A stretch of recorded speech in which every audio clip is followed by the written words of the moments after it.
ఇక నుంచి మీ పప్పులు ఉడకవు, మీ పప్పులు ఇక నుంచి ఉడకవు. హిందువులందరూ ఏకమవుతారు, ఎక్కడ వాళ్ళని అక్కడ అరికడతారు. శివ గోవింద గోవింద, హరి గోవింద గోవింద, జై శ్రీరామ్. అందరికీ కూడా శ్రీరామనవమి శుభాకాంక్షలు. మనకు మన భారతదేశం మొత్తం మీద అనేక మత కల్లోలాలు ఇవన్నీ కూడా ప్రపంచ యొక్క జాతక చక్ర ప్రకారంగా, ప్రపంచ యొక్క స్థితిగతుల ప్రకారంగా ప్రస్తుతం అనేది కాకుండా ఎప్పటి నుంచో జరుగుతున్నటువంటి గ్రహ ప్రభావాలు, గ్రహ మార్పుల వల్ల మతాల మధ్య తీవ్రమైనటువంటి వాగ్వాదాలు ప్రారంభమైపోయాయి. అయితే హిందువులందరూ కూడా అందరూ ఒకటే, అందరూ సమానమే, మానవత్వమే శాశ్వతమైనది అని చెప్పేసి హిందువులందరూ కూడా మౌనంగా వెళ్తూ ఉంటే ఇతర మతాలు రెచ్చిపోతున్నారు. అయితే ఇది మన భారతదేశం, ఇది హిందూ దేశం.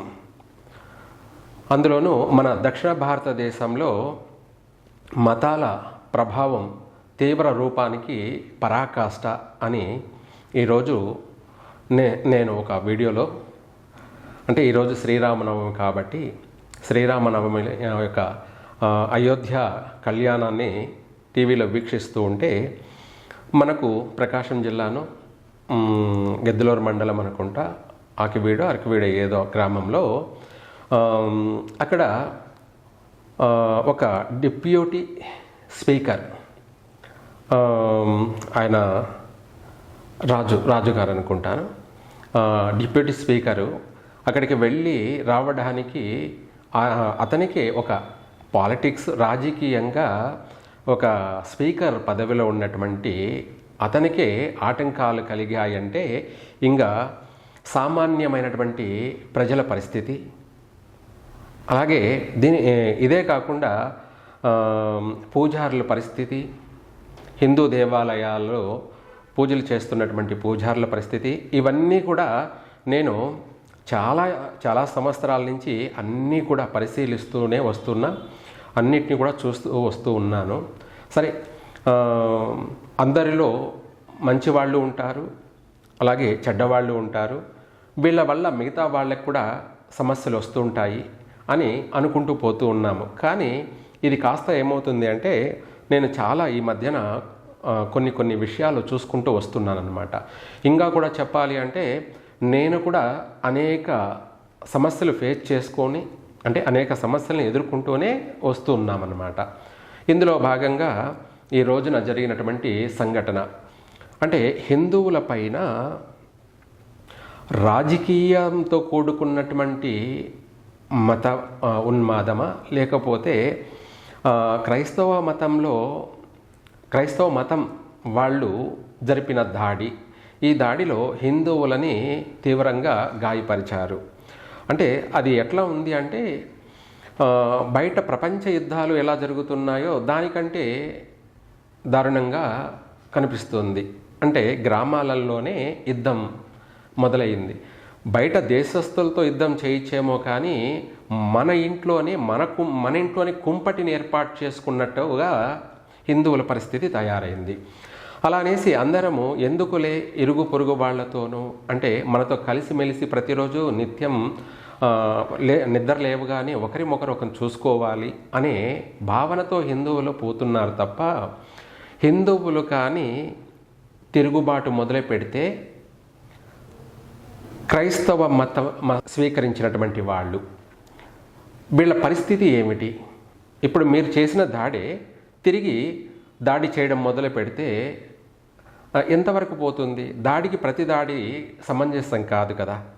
ఎందుకంటే కొంతమంది చేసే అల్లరి వల్ల మిగతా మంచి వాళ్ళకందరికీ కూడా ఇబ్బందులు కలుగుతాయి. అదే క్రైస్తవ మతంలో మంచివాళ్ళు ఉన్నారు, అలాగే చెడ్డవాళ్ళు ఉన్నారు. మరి కొంతమంది చేసేటువంటి ఈ యొక్క ఉన్మాద చర్యల వల్ల మిగతా వాళ్ళందరికీ కూడా ఇబ్బంది కలుగుతుంది. అందులో ఈ భారతదేశంలోనే క్రైస్తవ మతమే లేదు. భారతదేశంలో ఉన్న వాళ్ళందరూ కూడా హిందువులే. హిందువులు ఆ మతాన్ని స్వీకరించి ఇక్కడ రామ మందిరం నిర్మాణం చేయకూడదు, లేదంటే రామ మందిరం అనే దాంట్లో పూజలే జరపకూడదు అనే విషయాలని మీరు ఆక్షేపించడం ఏంటి? మీరు వాదించడం ఏమిటి? మీకు ఏమిటి అర్హత ఉంది? మీరు క్రైస్తవ మతం స్వీకరించినంత మాత్రాన ఇది హిందూ దేశంలో అక్కడ పూజలు చేయకూడదు, అక్కడ మన ఉత్సవాలు జరపకూడదు అని చెప్పడానికి మీరెవరు? మీకు ఏమిటి రైట్స్? మీరు అలా అనుకున్నప్పుడు ఈ భారతదేశాన్ని వదిలి క్రైస్తవ దేశాలకు వెళ్ళి జీవించండి. మీకు ఇది నేను సూటిగా మీకు మంచితనంగా తెలియచేస్తున్నాం. లేదంటే మీలాగే మేము ప్రవర్తించామంటే మీరు అడుగు తీసి బయట పెట్టలేరు. హిందువులందరూ కూడా తెగించారంటే, హిందువులందరూ కూడా బయటకు వచ్చారంటే ఏమవుతుందో ఇంకొకసారి ఊహించుకోండి. అంత దాకా రాకూడదు. ఎవరి పనులు వాళ్ళు చేసుకోవడం వాళ్లకు ఆరోగ్యకరం, వాళ్ళ యొక్క జీవన విధానానికి శుభప్రదం, మంచిది. లేదంటే మాత్రం తీవ్ర రూపం దాల్చింది.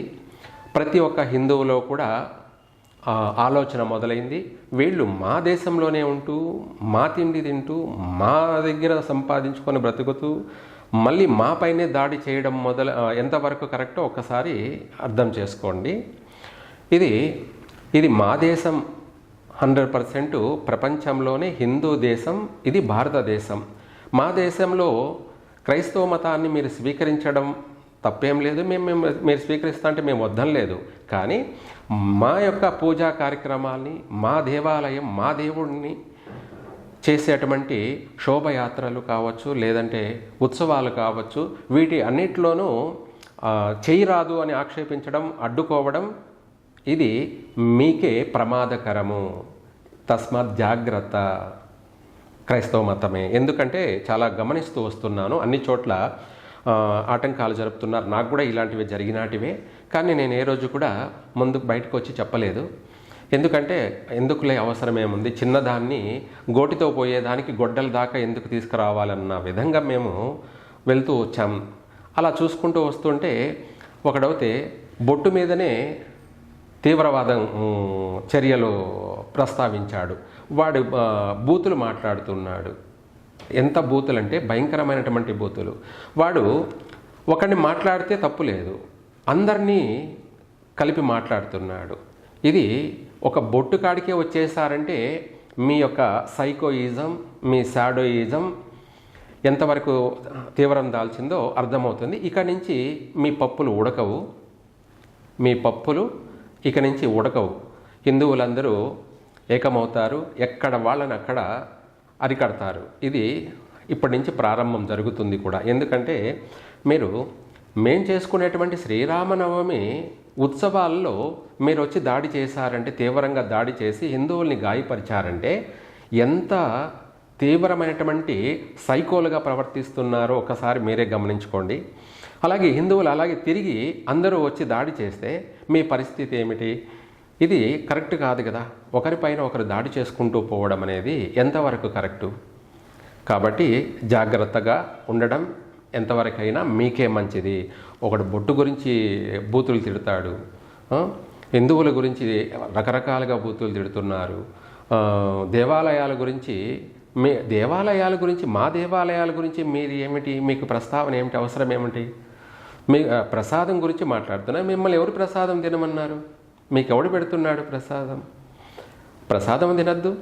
మీరు హిందువుల యొక్క కార్యక్రమాల్లో పాల్గొనద్దు, హిందువుల దగ్గర రావద్దు, హిందూ గుడి యొక్క ప్రాంగణాల్లో కూడా మీరు రావద్దు. ఇది మీ యొక్క కర్తవ్యం ఏమిటి? మీరు ఎంతవరకు నడుచుకోవాలో అంతవరకే నడుచుకుంటే అది మీకు మంచిది. ఏదైనా కానీ ఓవర్ చేసినట్టు అయితే 100% మీకు ప్రమాదమే. హిందువులందరూ కూడా చాలామంది గమ్మనుంటున్నారు, చూస్తున్నారు అంతవరకే. ఇప్పుడు ఈ రోజున ఒక డిప్యూటీ స్పీకర్ మీదనే దాడికి ప్రయత్నం చేశారు, ఆయనతోనే వాగ్వాదం చేశారంటే మామూలుగా సాధారణమైనటువంటి హిందువుల యొక్క పరిస్థితి ఏమిటి? ప్రతి దేవాలయంలో ఉన్నటువంటి పూజారుల యొక్క పరిస్థితి ఒక చోట అయితే ఒక దేవాలయంలోకే వచ్చి ఏకంగా ఒక క్రిస్టియన్ మతం స్వీకరించిన వాడు ఆయనను వంగను పెట్టి గుద్దుతున్నాడు, అందరూ చూస్తున్నారు. ఇది ఎంతవరకు సాగుతుందనుకున్నారు మీ ఆటలు? కొంతవరకు ఏ దానికైనా కూడా లిమిట్ ఉంటుంది. ఆ లిమిట్ దాటితే ప్రమాదమే. ఇది ప్రపంచానికే ప్రమాదం. హిందువులు మొత్తం అందరూ కూడా కలమెలుకొని రంగంలోకి దిగారంటే ప్రపంచమే గడగడ వణుకుతుంది. అది మాత్రం జాగ్రత్త. ఏది ఏమైనా కూడా హిందూ దేవాలయాలు జరుపుతున్నటువంటి ఈ ఉత్సవాల్లో మీరు చేసినటువంటి దాడి, దీనికి ప్రతిదాడి చేయడం పెద్ద సమస్య కాదు.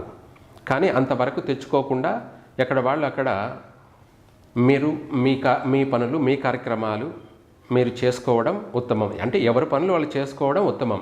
ఇది చాలా తీవ్రమైనటువంటి చర్యలు. ఇటువంటి జరగకూడదు. అలా జరిగినాయంటే ఇంకా హిందువుల్ని కంట్రోల్ చేయలేము. కాబట్టి గురువులుగా మేము తెలియచేయాల్సింది మీకు తెలియచేస్తున్నాం. ఇది అతి దారుణమైనటువంటి చర్య. దీన్ని ఖండిస్తున్నాను. హిందువులందరూ కూడా ఇక నుంచి చాలా జాగ్రత్తగా అందరూ కూడా మేల్కొని జాగ్రత్తగా అంటే ఏమిటి? హిందువులు అందరూ కూడా ఏకతాటిగా కులాలను వదిలిపెట్టి, అంటే ఎంతవరకు ఇంటి వరకే కులం, బయటకు వస్తే అన్ని కులాలు కూడా హిందూ అనే ఒకటే కులం, హిందూ అనే ఒకటే కులం ఉండాలి. ఇక్కడ మనకు అనేక కులాలు ఉన్నాయి.